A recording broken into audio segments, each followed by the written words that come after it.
They had been warned that the smell of death would greet them, but nothing could prepare the pilots flying over Germany in the spring of 1944 for what they were about to experience. The air was thick with a stench so foul, it lingered long after their planes had passed overhead. It wasn't the familiar smell of burning villages or smoke from the front lines. This was something darker, something deeper, something that spoke of unimaginable suffering below. The pilots could not know it yet, but what they were smelling was coming from the Buchenwald concentration camp, one of the most infamous sites of Nazi brutality. They had no idea the stench was the scent of human lives being slowly crushed, of bodies being worked to death and then burned, leaving behind only the remnants of a once vibrant people. Buchenwald wasn't the only camp. In fact, across Europe, the Nazis had built a sprawling network of labour and death camps designed to eliminate anyone they deemed undesirable. But Buchenwald was different. Located just outside the German city of Weimar, the camp had been operational since 1937.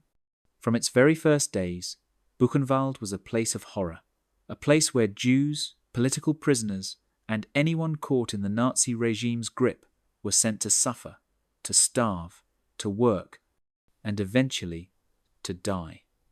By the time the Americans were flying their missions over Buchenwald, thousands had already perished, but even more were dying each day. The camp was a machine, grinding away at human lives without mercy. From the sky, Buchenwald looked deceptively calm. The towering chimneys of the crematorium rose against the horizon like dark sentinels, but the real horror lay beneath. Inside, men and women laboured from dawn till dusk, forced to build roads, work in factories, and endure the worst imaginable conditions. Starvation was rampant, and disease spread like wildfire. Yet still, the Nazi guards pushed them harder, worked them longer, and treated them with unthinkable cruelty. To the outside world, Buchenwald was just another part of the German war machine, hidden from public view but no less deadly. But the smell, it was unmistakable.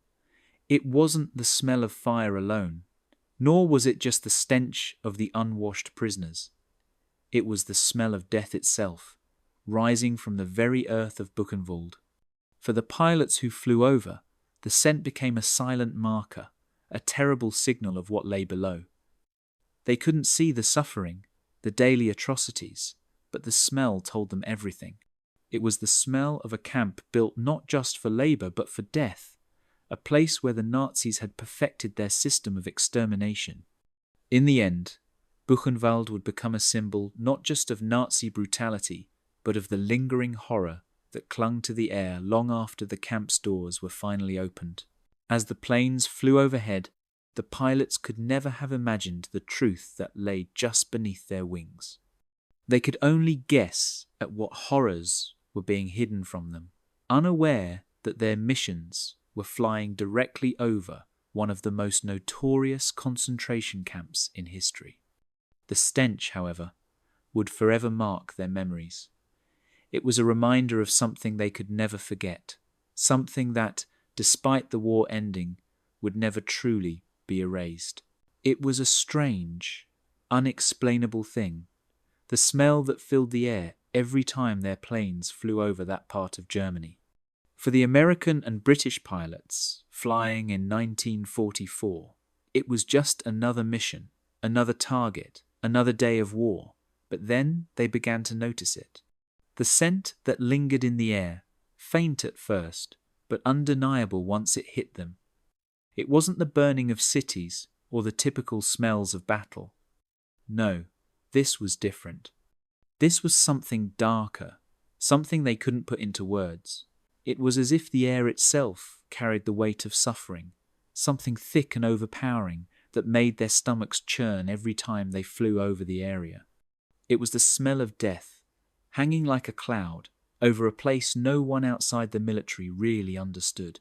At first, they tried to ignore it. Pilots were used to the smells of war. They had flown over burning villages, scorched fields, and bombed-out cities. But this was something else. It wasn't just the smell of fire or smoke. It was something deeper, something more unsettling. The kind of odor that sticks to your memory, that lingers long after you've landed, and creeps into your thoughts even when you're thousands of feet in the air. Some pilots thought it might just be the stench of death from a nearby battlefront, but as they kept flying their regular missions, the smell stayed with them, always present, always growing stronger. They had no idea what was causing it, and no one had any answers. In fact, most thought it was just part of the war, another mystery in the chaos of daily life in the skies. But the smell came from somewhere, and as time passed, they began to realize it wasn't just from the wreckage of bombs or the burning of structures.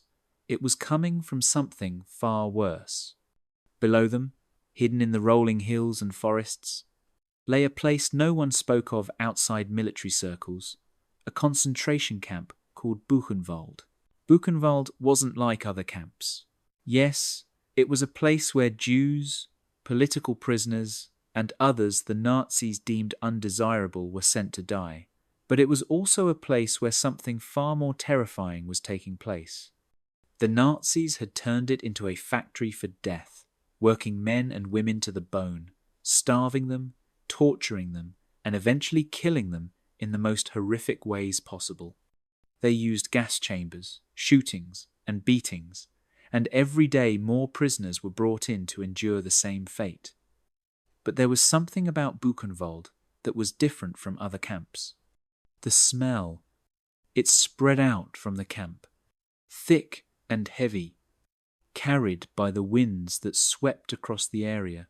The pilots flying overhead could never see it, could never truly know what was happening below them, but they could smell it. The smell of bodies burning in the crematoriums, of sickness, decay, and death. It wasn't just the death of soldiers or civilians. It was the death of an entire group of people who had been systematically stripped of their humanity. The smell became a sign to them, an invisible marker that something terrible was happening just beneath the surface. They would never know the full extent of what was going on at Buchenwald, but that smell would stay with them for the rest of their lives. As they flew back to their bases, they couldn't help but wonder what they had passed over. What was really happening down there, in that strange, hidden place? They would never get the answers, but one thing was clear. The smell in the air wasn't just a reminder of war. It was a reminder of something much darker, something the world would eventually have to face. And even as the war raged on, the smell of Buchenwald lingered, a ghostly reminder of the horror that was being hidden in plain sight. Behind the high fences and coils of barbed wire, life inside Buchenwald was a slow kind of dying. From the outside, it looked like a prison camp, rows of wooden barracks, guard towers, and chimneys rising over the trees. But inside, it was something far worse. The moment prisoners stepped through the gates, they entered a world where hunger ruled everything. Each day was a battle not just for survival, but for a single scrap of bread, a sip of water, or a breath that wasn't choked by smoke. The Nazis had built Buchenwald in 1937, but by the height of the war, it had grown into one of the largest and most brutal concentration camps in Germany. Tens of thousands were trapped inside. Jews, political prisoners, Roma, and anyone the regime considered an enemy. The camp was divided into sections, each one a carefully organized system of cruelty. Prisoners were stripped of their clothes, their names, and their identities. They were given numbers instead of names and rough striped uniforms that barely protected them from the cold. Every morning before sunrise, they were forced to line up for roll call, sometimes standing for hours in the freezing air while guards counted and shouted. Many collapsed where they stood, too weak to move, but no one was allowed to help them. The guards didn't need to raise their guns to kill. Starvation and exhaustion did most of the work for them. Inside the barracks, the smell was unbearable. Hundreds of men were crammed into spaces meant for a fraction of that number. The air was thick with sweat, sickness, and decay. Lice crawled through the straw bedding, and diseases like typhus spread quickly. Food came in the form of watery soup, sometimes with a few pieces of cabbage or potato floating in it, and a small piece of bread that had to last all day. The hunger never went away. It gnawed at the prisoners constantly, until many were little more than skin and bone. Some traded their last possessions for a crust of bread. Others stole, knowing that if caught, the punishment would be death. Work was endless and brutal. Prisoners were forced to carry heavy stones, build roads, and work in nearby factories that supplied the German army. The SS guards shouted orders and beat anyone who slowed down. Each day claimed more lives. When someone fell, the line kept moving. The body would be dragged away, added to the growing piles behind the barracks. There were no funerals, no graves, only smoke rising from the crematorium that burned day and night. The smell drifted through the camp, a constant reminder of what waited for everyone. Yet even in that place of despair, people tried to hold on to small pieces of humanity. Some whispered prayers before sleeping. Others shared stories of their homes, of lives that felt like they belonged to another world. A few prisoners tried to help newcomers, teaching them how to survive another day, how to avoid the guards' wrath, how to keep just enough strength to stand during roll call. But each day felt longer than the one before, each night colder, each breath harder to take. Buchenwald wasn't just a camp. It was a machine built to erase life slowly, to break people until they forgot who they were. The smell that rose into the air, reaching even the skies above, came from that machine. It was the scent of thousands of people fading away, one day at a time, behind the barbed wire where mercy no longer existed. In the summer of 1937, before the world had any idea of the horrors that were coming, construction began on a hill just outside the German city of Weimar. The place was called Ettersberg, a forested area known for its beauty and for being a favorite retreat of the poet Johann Wolfgang von Goethe. But the Nazis saw something else in that hill. They saw a place of control, a place where their enemies could be hidden from the world. Under orders from Heinrich Himmler, one of Hitler's most loyal followers, a new camp was built. Its name was Buchenwald, meaning beech forest, but there would be nothing peaceful about it. The first prisoners arrived in July of 1937. They were not soldiers or foreign enemies, but Germans, political opponents, communists, social democrats, and anyone the Nazi regime wanted to silence. Among them were also Jehovah's Witnesses, Roma, and homosexuals. They were the first to experience what the Nazis called protective custody, a phrase that masked the true nature of the camp. It was not protection, but punishment. The guards beat the new arrivals from the moment they stepped off the trucks, forcing them to build the camp with their own hands. They carried stones, cut timber, and dug trenches under the watchful eyes of SS officers who treated them as less than human. Life in those early months was a constant nightmare. The prisoners slept on bare wooden planks inside half-finished barracks. The wind swept through the cracks in the walls, and the smell of sweat and fear filled the air. The guards imposed rules so cruel that even the smallest mistake could mean death. If someone fell behind during work, they were beaten until they could no longer stand. If a prisoner tried to rest, they were dragged into the open and humiliated in front of others. The SS men took pleasure in inventing punishments, turning suffering into a kind of sport. But even in those early days, the camp was already growing. By the end of 1938, thousands of new prisoners had arrived. Many were Jews arrested during the violence of Kristallnacht, when Nazi mobs attacked Jewish homes, businesses, and synagogues across Germany. The streets of Weimar were filled with the sound of boots and broken glass as men were dragged from their homes and loaded onto trucks bound for Buchenwald. There, they joined the political prisoners and others who had already learned that escape was impossible. The camp's fences were high, its guards ruthless, and its commandant, Karl Koch, ruled with terror. Under Koch's command, Buchenwald became a model for cruelty. The SS built gallows for public executions, established brutal work details, and began construction of the crematorium that would later burn thousands of bodies. What started as a camp for political enemies soon became a testing ground for Nazi ideology. Every rule, every punishment, every killing was done with purpose, to crush the spirit, to erase identity, to turn men into shadows. As the years passed, the camp expanded. New barracks rose, new prisoners arrived, and the system of control became more efficient. By the time the war began in 1939, Buchenwald was no longer a small detention camp. It was a world unto itself, a world built on suffering. The trees that once covered Ettersberg were cut down to make room for barracks, watchtowers, and fences. The soil itself seemed to absorb the cries of those who died there. From the very beginning, Buchenwald was not just a place, it was a symbol of what happens when power is used to destroy instead of protect. And as the camp grew, so too did the smell that one day would rise high enough to be noticed even from the sky. From the cockpit of his Messerschmitt, the German pilot could see the forests of Thuringia stretching beneath him like a green sea. To his right, the old city of Weimar shimmered in the sunlight, quiet and untouched by the front lines.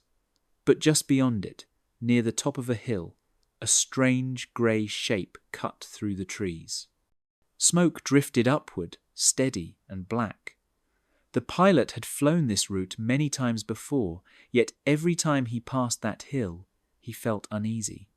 He had heard whispers among the soldiers, talk of a camp hidden near Weimar where enemies of the Reich were taken. Officially, it was called a labour camp. Unofficially, no one dared to ask too many questions. The Luftwaffe pilots stationed nearby often joked that the smell was the price of victory. When the wind blew from the north, it carried a thick, choking odour that clung to their uniforms and filled the airfields.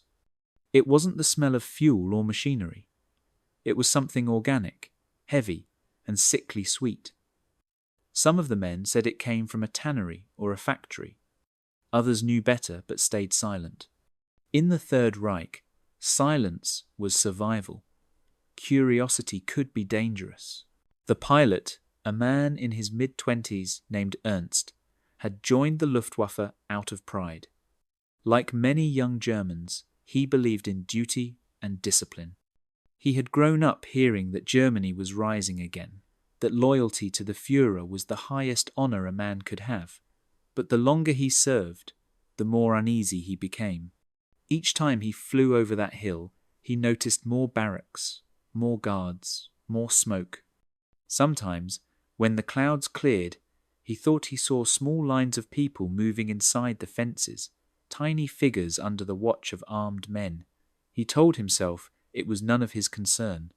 His orders were clear: protect the skies, not question what happened on the ground. But rumours spread, even among officers. Mechanics whispered that the camp used prisoners to make weapons or test chemicals. Others said it was a place for traitors and spies. Once, during a dinner with an SS officer, Ernst overheard a chilling remark. The man laughed and said, "The hill feeds the fire. It never goes out." No one asked what he meant. The next day, Ernst flew over again, and the black smoke rising from the chimneys seemed thicker than ever. By 1944, it was impossible not to know. Civilians in nearby Weimar complained of the smell. Factory workers said it made them sick.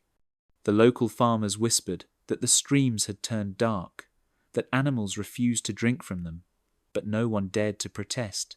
The camp was the Reich's secret, and secrets in wartime were buried with fear. For Ernst, the smell became a memory that haunted every mission. When he flew high above the clouds, he could still imagine it, the weight of it pressing through the air. He began to wonder what kind of victory required that kind of silence, that kind of suffering. By the end of the war, he would no longer believe in glory. The hill near Weimar, the one he had seen so many times, would become known to the world as Buchenwald, and though he never set foot inside its fences, he carried its shadow with him for the rest of his life. By the winter of 1944, death had become the language of Buchenwald. It spoke from every corner of the camp, from the barracks to the crematorium, from the piles of shoes that once belonged to living men to the black smoke that stained the sky. What had started as a camp for prisoners of the state had turned into a machine of annihilation. Every day more trains arrived, each packed with human cargo from across Nazi-occupied Europe. Jews, political prisoners, resistance fighters, and captured soldiers were unloaded in silence. Many would not survive the first week. The overcrowding had reached a breaking point, and the Nazis had a simple answer to every problem: kill faster. The camp could no longer keep up with the number of deaths. Starvation alone claimed hundreds each week. The food rations had been reduced to almost nothing, and men collapsed during roll call or while working. The guards dragged their bodies away without ceremony, their faces cold and expressionless. Disease spread quickly through the thin walls of the barracks. Typhus, dysentery, and tuberculosis turned every breath into a gamble. But it wasn't just sickness or hunger that filled the crematorium. The SS had turned execution into routine. Prisoners were hanged for stealing bread, shot for slowing down, or beaten to death for speaking out of turn. There were no warnings, no trials, only death, and the endless smoke that followed. The crematorium burned day and night. The furnaces were fed by a steady line of corpses, their ashes dumped in pits behind the camp. The men assigned to the task worked in silence, their eyes hollow, their minds numb. The smell was unbearable. It filled the air so completely that even those who lived miles away could no longer ignore it. The odor of burning flesh mixed with the scent of decay, sweat, and sickness, spreading through the nearby forest and drifting toward the city of Weimar. Local residents closed their windows, pretending not to know. But the truth was impossible to escape. The stench carried the weight of thousands of souls, and no one could claim they did not smell it. Inside the camp, the prisoners no longer flinched at the smoke.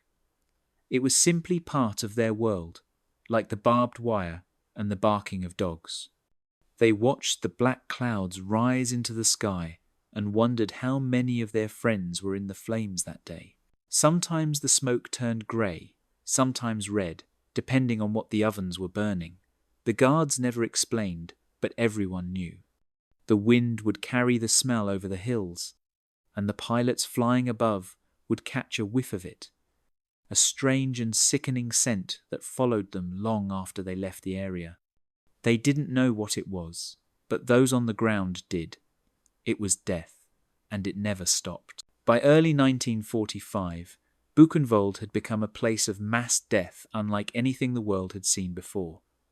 Tens of thousands had already been murdered, and thousands more were dying each month.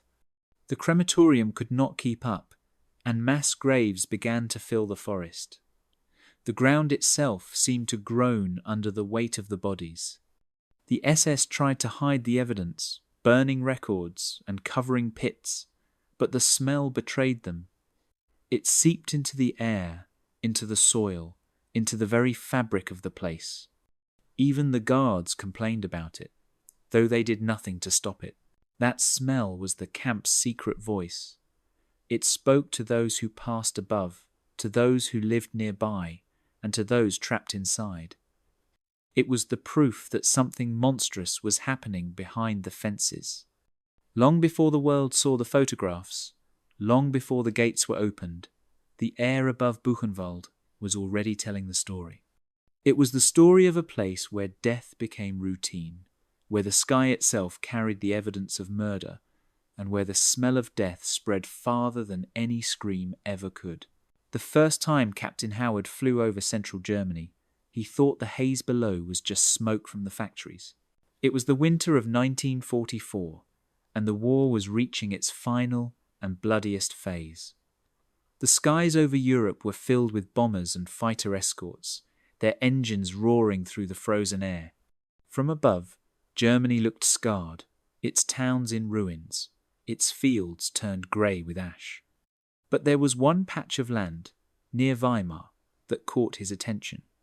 No matter how many times he flew past it, there was always smoke, thick, steady, black, and with it came a smell that he could not describe, one that seemed to rise higher than any other. It clung to the plane's metal, to his clothes, to his memory. At first, the pilots tried to explain it away.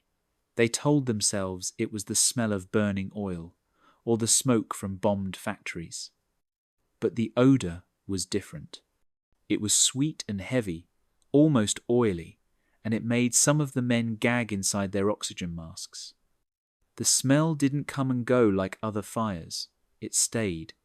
Even when the wind shifted, even when the skies cleared, that one place always seemed to carry the same haze. It became something they expected, something that haunted every mission through that region.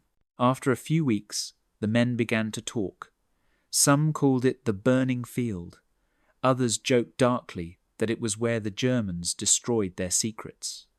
But a few, the ones who had seen the reports about strange camps scattered across Europe, suspected something else. Intelligence briefings had started to mention the words concentration camp, but no one knew exactly what that meant. The pilots didn't have the full picture. They only knew that whatever was happening below, it wasn't normal. The smell told them that much. One night after a mission, Captain Howard sat in the dim light of the barracks, cleaning his gear. The air outside still carried the faint trace of that same scent, even though they were hundreds of miles from Weimar. His wingman, a 19-year-old from Ohio, spoke quietly. "You smell it too, don't you? That burnt smell when we fly east?" Howard nodded. "Every time," he said. "It's not oil. It's not wood either." Neither of them said what they both were thinking, but the silence between them was enough. They didn't want to believe it, yet they knew deep down that they were flying over something far worse than a weapons plant. Weeks later, the reports began to surface. Allied intelligence had started mapping out the locations of suspected camps, including one near Weimar called Buchenwald. When the photographs from reconnaissance planes came back, they showed rows of barracks, fences, and tall chimneys. Some officers dismissed it as an industrial site, but others knew better. The pieces were starting to fit. The smell, the smoke, the endless haze, it all came from the same place. Howard realized then that they had been flying over a graveyard, not one filled with tombstones, but with ashes. The smoke they saw wasn't from machines or factories, but from bodies, burning day and night. He would never forget that moment, the cold realization that the air itself had been carrying the proof of what was happening below. From that day on, the smell in the sky was no longer a mystery. It was a message, one the wind had been trying to deliver long before anyone on the ground dared to speak it aloud. By the start of 1945, Buchenwald had become a place where death ruled without pause. The war outside was collapsing, the Allies were closing in, and the Nazi regime was growing desperate. But inside the fences, the suffering only deepened. Food supplies had nearly vanished, disease spread faster than the guards could control, and the crematoriums burned endlessly. The prisoners no longer spoke of escape or rescue.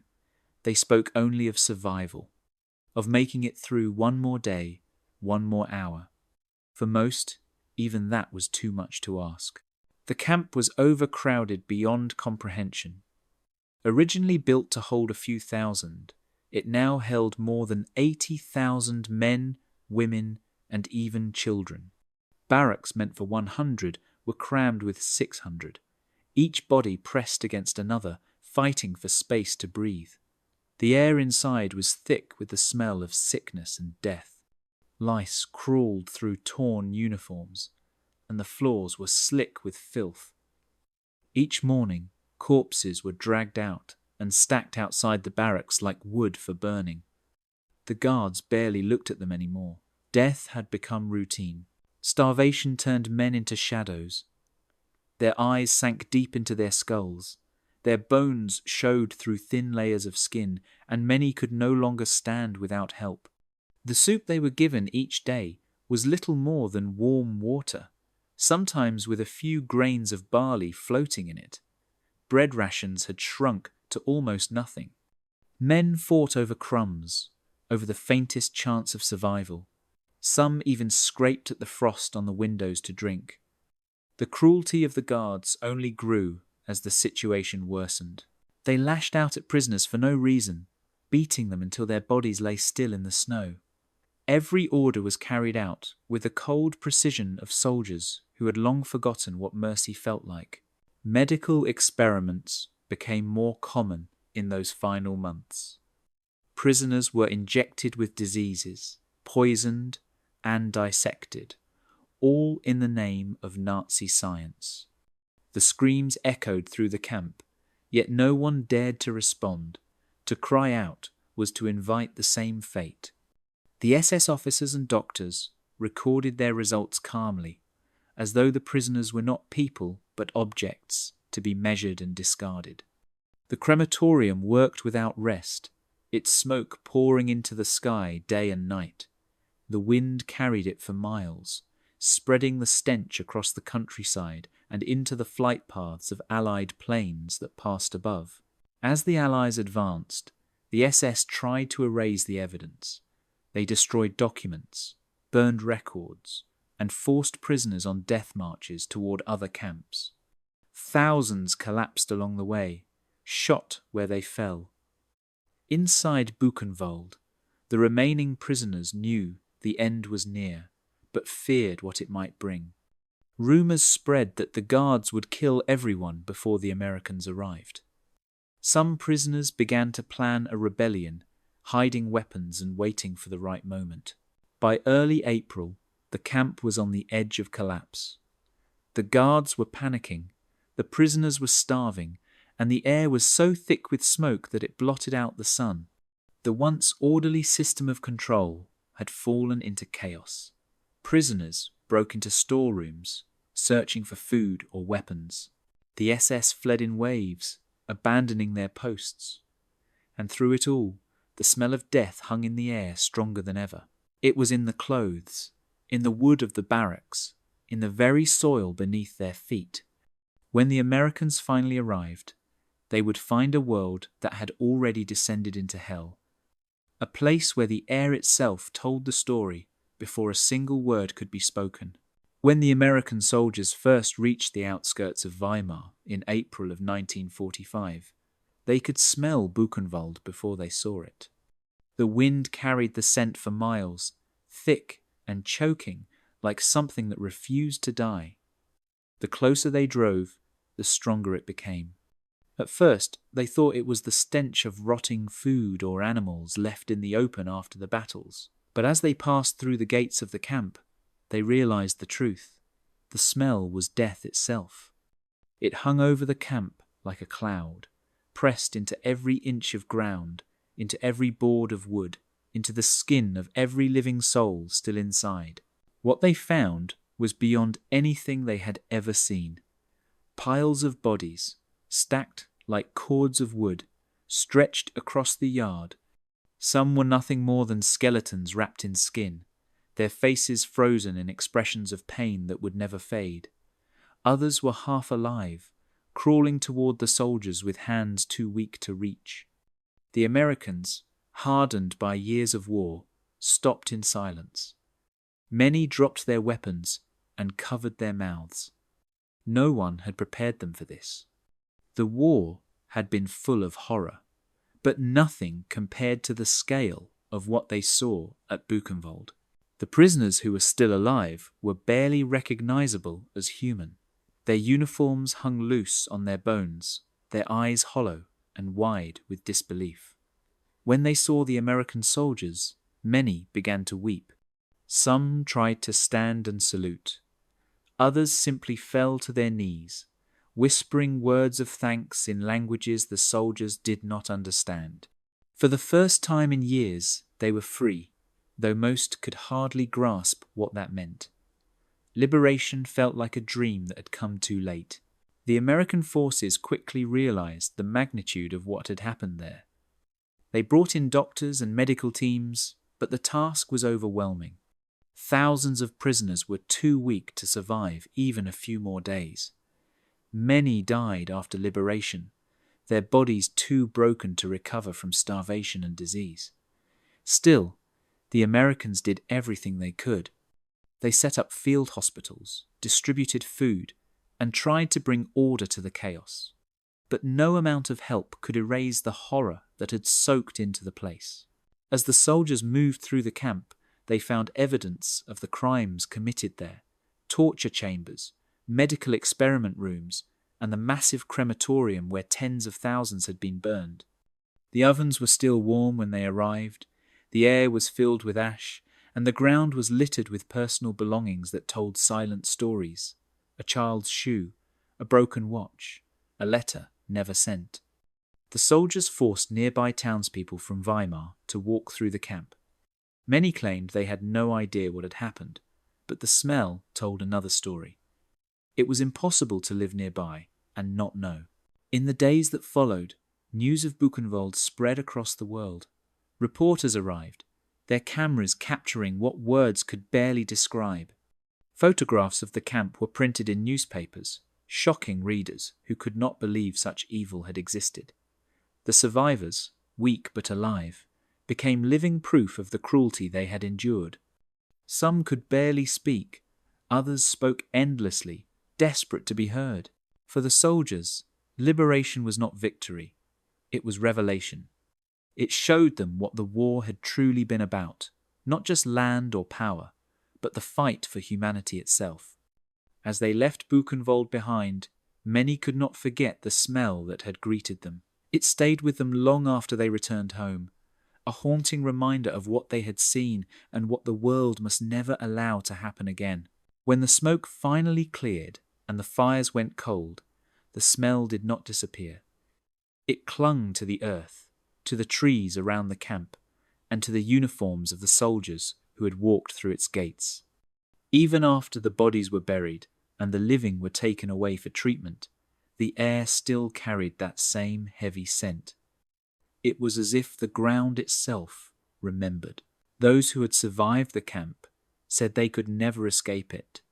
Even years later, the faintest whiff of burning wood or damp soil would bring it all rushing back: the barracks, the smoke, the endless grey days where life and death had no boundary.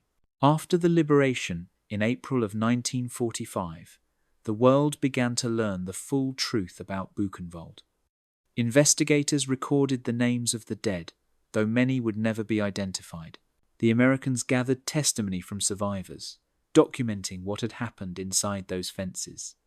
Words like starvation, disease, and execution appeared again and again in the reports, but no written account could truly capture the scale of what had occurred. The camp had become a monument to cruelty, but also to endurance. Against all odds, some had lived, and their stories would carry the memory of those who did not. In Weimar, the nearby city that had once pretended not to know, life returned to normal on the surface.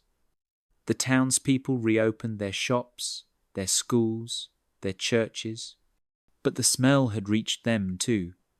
For months after liberation, the air still carried the faint odour of death, a reminder of what had been done just beyond their view. American soldiers forced the residents to visit the camp, to see the piles of bodies, to look at the crematorium, to face the evidence they had ignored. Some wept, others turned away. The truth was impossible to wash away, no matter how much soap or water they used. For the survivors, the smell became something deeper than memory. It was a part of them, something that refused to fade. They rebuilt their lives in new countries, started families, and tried to live quietly, but the past followed them. They could not smell smoke from a fire without feeling fear. They could not pass a crowded room without remembering the barracks. Some wrote books, others never spoke at all. Silence became their way of carrying the memory forward. Buchenwald itself became a memorial. In the years after the war, the site was preserved, not as a ruin to be forgotten, but as a warning to the future. Visitors came to walk its grounds, to see the barbed wire still standing, the ovens still black with soot.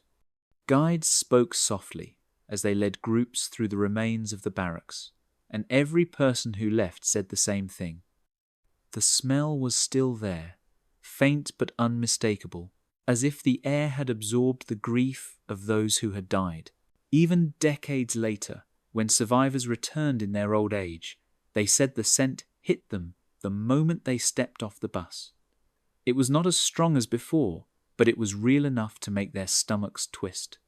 It reminded them that history was not just in books or monuments, but in the very earth beneath their feet. The smell of death, the one that once rose high enough for pilots to sense from the sky, had become the world's reminder of what happens when humanity forgets its own heart.